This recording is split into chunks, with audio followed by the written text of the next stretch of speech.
Hey guys, how's it going? Welcome to my guide on Soldier 76 from Overwatch.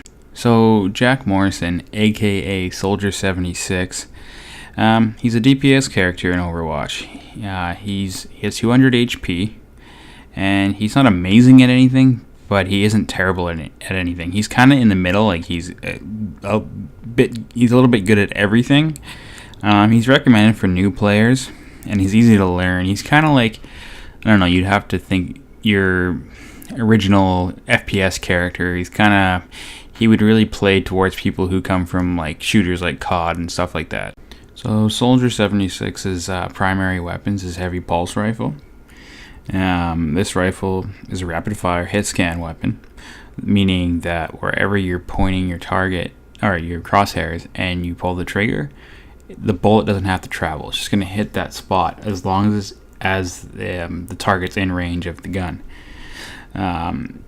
Each bullet does about 6 to 20 damage, and it fires 8.8 rounds per second with a fall-off range at about 30 to 55 meters. A full mag in this weapon holds 25 rounds, and it takes 1.5 seconds to reload. This rifle will do headshot damage, but one little thing that people don't know about it is, or not, just some people don't know about it, is if you do burst fire with this rifle, it will actually be deadly accurate. It'll be pinpoint accurate, actually. So if you go like, one bam bam, like 4 shots, let off for a second and shoot again, the reticle actually resets on it so that it'll just keep hitting the same spot you're shooting at, like sniper accuracy. And the rifle does remain particularly steady while unloading in full auto. So I want to talk about the abilities that Soldier 76 uses in the battlefield. The first one I want to talk about is his Helix rockets. So on the undermount of his rifle, he has a rocket launcher that fires his Helix rockets. These rockets, they're linear splash projectile. So when you fire them, they're going to go just in a straight line. They're not hit scan, so they got to actually go across the battlefield and hit something to do damage. They do splash damage, so when they hit a target, they're going to damage all the other targets within a 2-meter radius of that, or wherever it hits is going to get damaged within a 2-meter radius. They do 120 damage, and if they hit directly, they're going to do massive damage. The projectile speed of these is roughly about 40 meters a second, and they don't do extra headshot damage, unfortunately, but I mean, that's to be expected. They're already strong enough as is.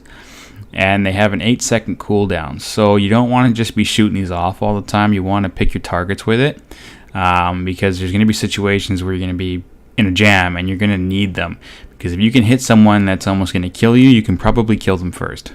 So the next ability I want to talk about for Soldier 76 is his sprint ability. Now this might seem lame to a lot of people. You might be thinking, oh, a sprint, really? Well, in a game like Overwatch, the sprint is actually super helpful. He can be used for a lot of things. He can be used to rush a target. He can be used to get away. He can be used to flank. He can be used for a lot of different situations. And so basically, when he's sprinting, his speed picks up to 8.33 meters per second. And there's no cooldown on it. So it's just, you toggle it on, you toggle it off.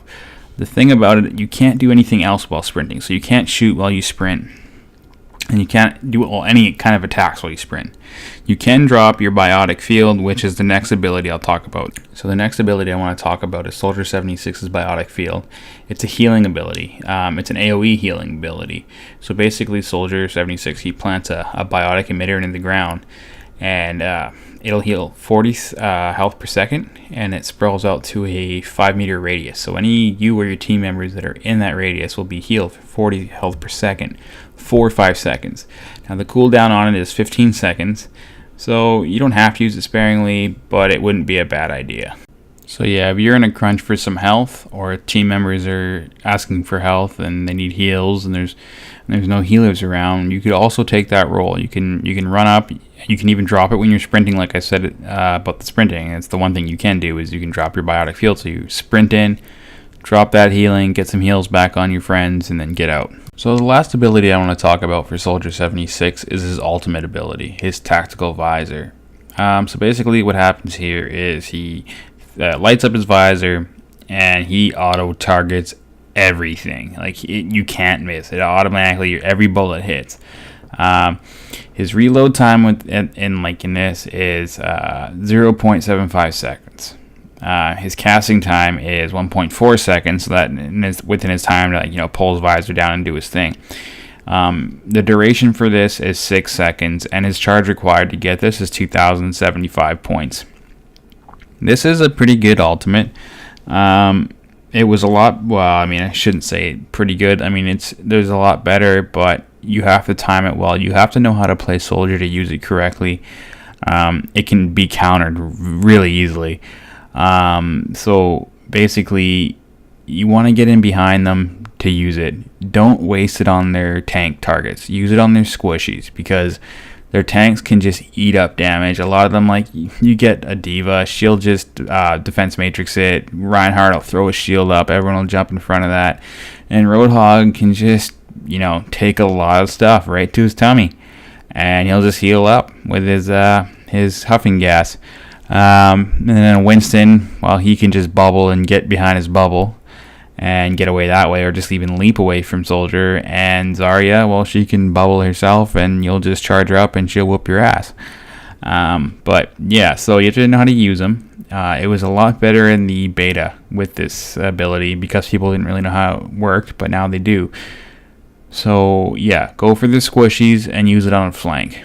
So that being all said, basically soldier is an extremely reliable source of just steady damage. He can drop his AoE heals with his biotic field, and he is like the definition of frontline presence when it comes to an assault character. If you pair him up alongside a Reinhardt or basically any other DPS character for the front lines or tank, he can push objectives, he can protect objectives, and he's easy to learn, but he's really, really, really, really tough to master.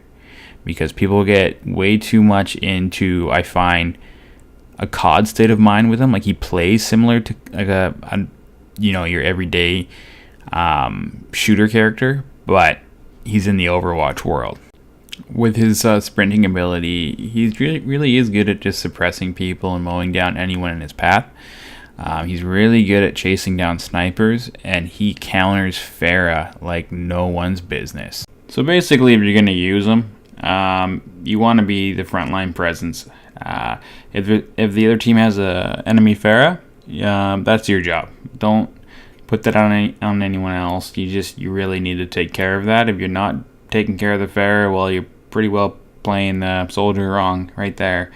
If you're defending a point, he's really good for that, and he can really support defending characters. Try to get him up somewhere higher up behind the point. So basically the enemy has to run towards you, and then you have the high ground and you're shooting them in the face. That helps a lot for the characters that need to get to your right in your face, close combat, to do anything. If you're high up, you can stay away from them and you can just mow them down from up top. Some things you don't want to do with soldier is you don't get too cocky. Don't run off from your team. He's there to support them. If you're gonna trickle in one at a time, and you're gonna take soldier and you're gonna go around the side by yourselves, you're really taking a lot of damage away from your team that are trying to fight on the front lines to push a payload or hold a target. Well, ladies and gents, that's all the time I have for today. If you liked the video, don't forget to drop a like, and don't forget to subscribe for daily vlogs and gaming related content. Anyways, take it easy.